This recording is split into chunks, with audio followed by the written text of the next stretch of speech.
Hello everybody, how are you doing? I hope life's treating you well.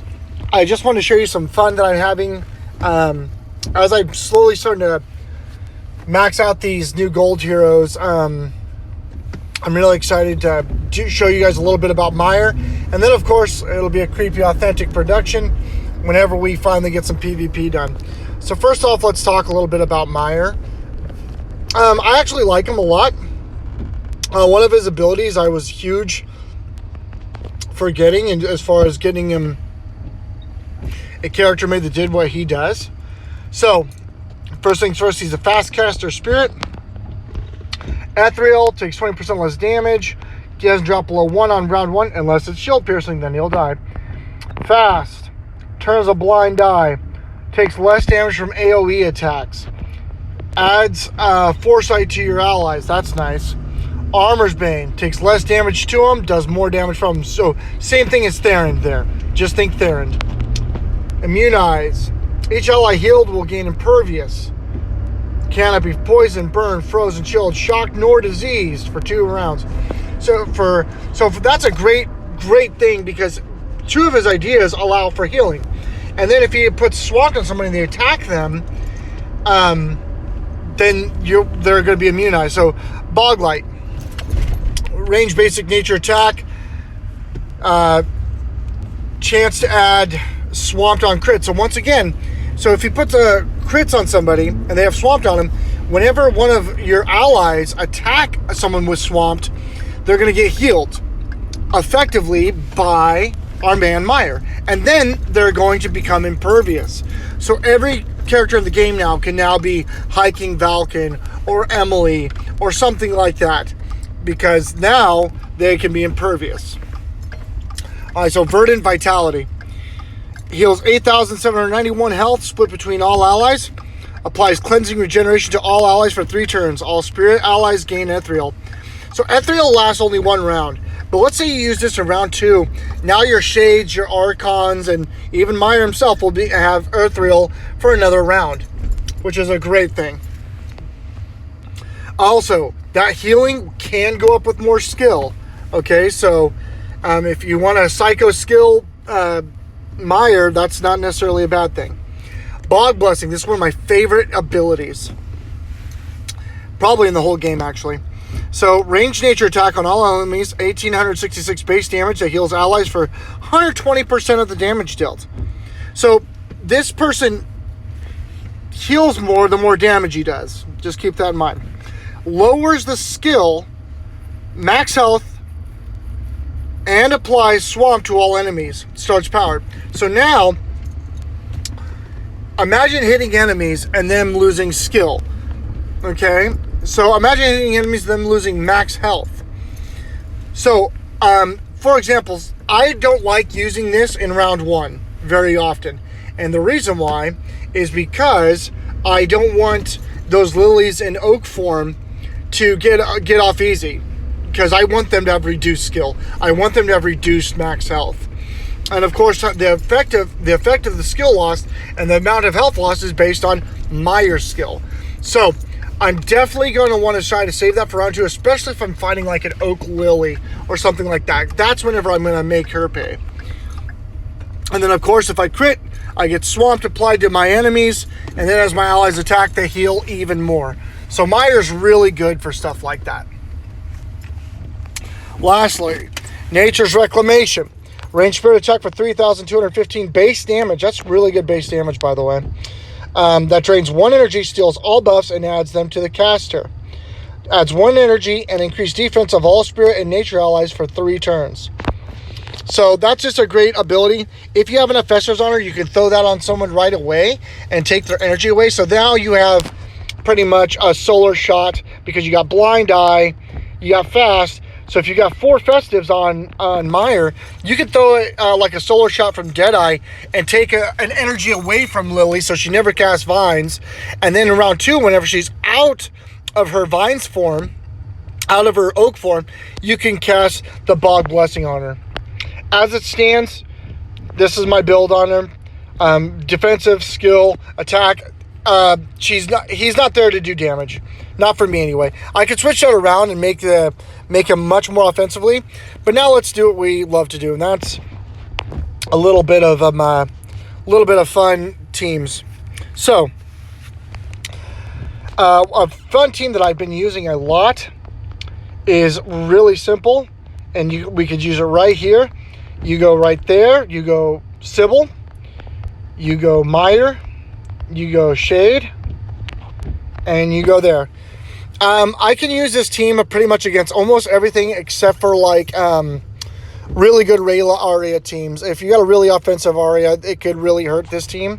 But as it stands, if it's not a really good Aria, I can really do a lot of damage. So here I'm just going to make everyone impervious.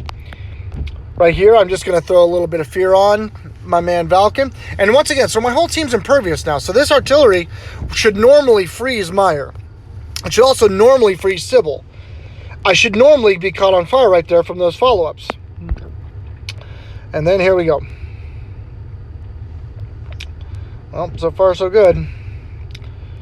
So now that all that's gone down, now we want to start hitting people with Bog Blessing. Oh, you would. So normally that would have reduced health and skill, what have you, right there. Yeah, it didn't quite go down. All right, well, we'll just go right there. Boom. So that's a really solid team. It's a really solid team. I'll use it one more time. Dun-dun-dun. And in this case, we have an Aria. Now, this is where the Shade comes in. This is what Shade does. This is what the type of flexibility that Shade gives you. Not only is he going to make put that shroud on our man Alrakis, he's going to be able to provide flexibility. Now, my Shade is very infamous for being an insanely tanky Shade. So once again, we're just going to add Impervious and Healing. Now I'm going to Spirit Link here. So now all this damage that should be done to me is going to be done to her. And when this Agnon does his little Plummeting Doom, he's going to pick up Shade, but he's going to kill Aria. It's going to be really nice. You're going to like it. Or they'll just die to Draconic Heirloom right here. You know, sometimes life works out. But if that Agnon survived that Draconic Heirloom somehow, he would have dropped on their Aria and killed him. So real quick, I want to show you guys my Shade because some people want to see what a extreme tank Shade looks like. That's an extremely tanky Shade, folks. And since he's Earthreal and since he's got Shroud, his damage reduction is just insanity. So we go there. And now we're going to switch up the team a little bit. Now, another version of this team that is super fun is adding Agnon here. God damn it, I hate when people fucking text me in the middle of these. Add Agnon. So what Agnon does here is it gives you 2 times damage to ground-based opponents. Now, in this case, we're not going to get a lot of ground-based teams, but I'm going to put Grindr here so no one gets burned up and what have you. Plus, it draws fire in case their Agnon survives. So it's a simple move here. This is the least effective this team can be because most of it's going to be flyers, but it's the mechanics of the team is the same. Agnon needs to be built extremely defensive with 3 festive runes. The reason why you want that is so whenever he does his stuff, he can survive a lot better. He's immune to every debuff. He'll heal over time, what have you, but you want him to be able to survive. Look at that guy go. I don't know how. I guess that counts as a fire attack. Nature Hero doing fire attacks and healing Furno. Note to self. Okay. So let's find a ground team. I want to do this to a ground team. Somebody. Okay, perfect. So we're going to do the same thing. We got all this stuff going on here. We could do it like this, and we could add our man Furno, because we're not going to get burned anything here. Only thing that we could do here as well is if we added Mire back, the disease from Pontifex wouldn't be applied.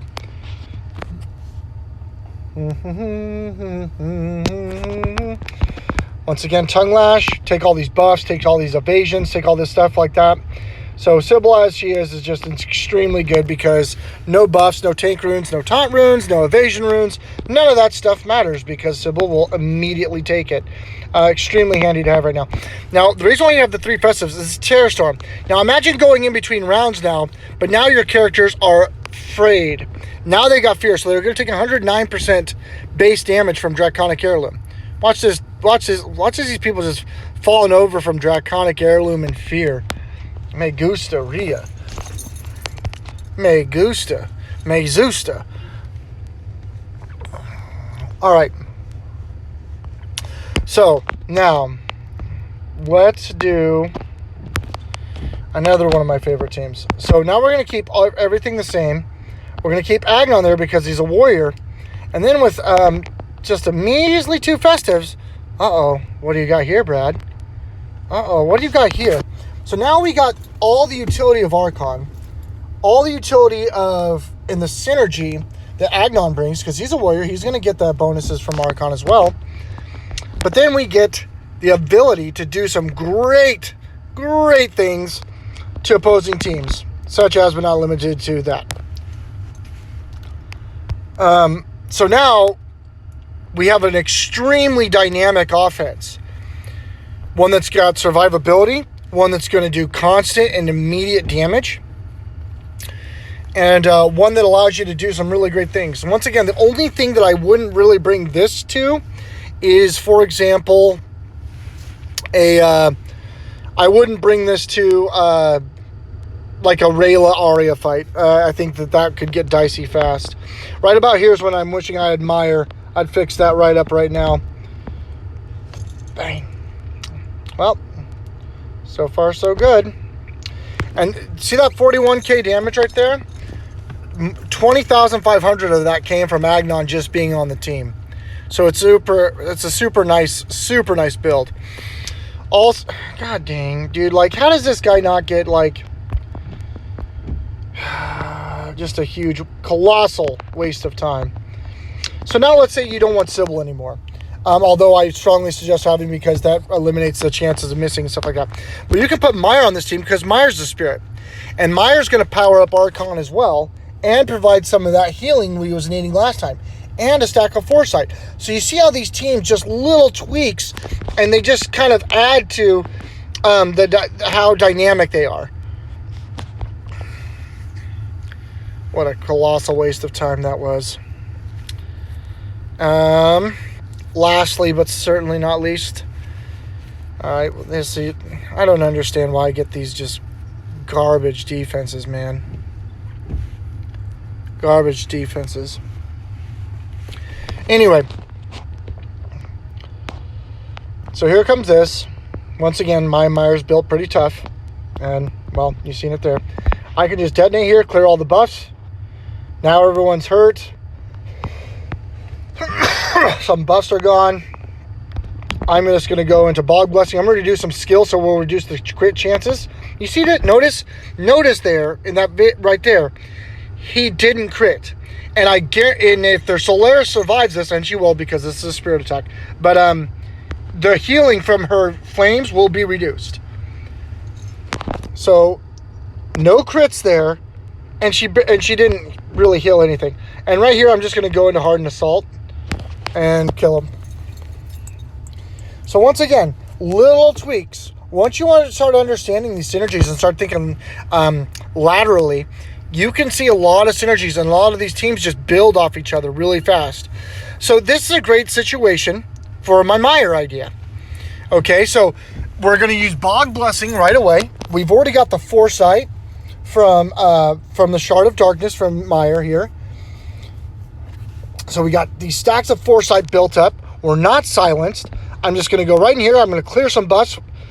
And then we're going to go into Verdant Vitality. Here we go. Bring it to me. Come with me. Hail Mary, wanna run quick, see. Anyway, I like this. So here's where this really pays off. See this Terror Storm here? Now wait till in between rounds the amount of damage done. I like that.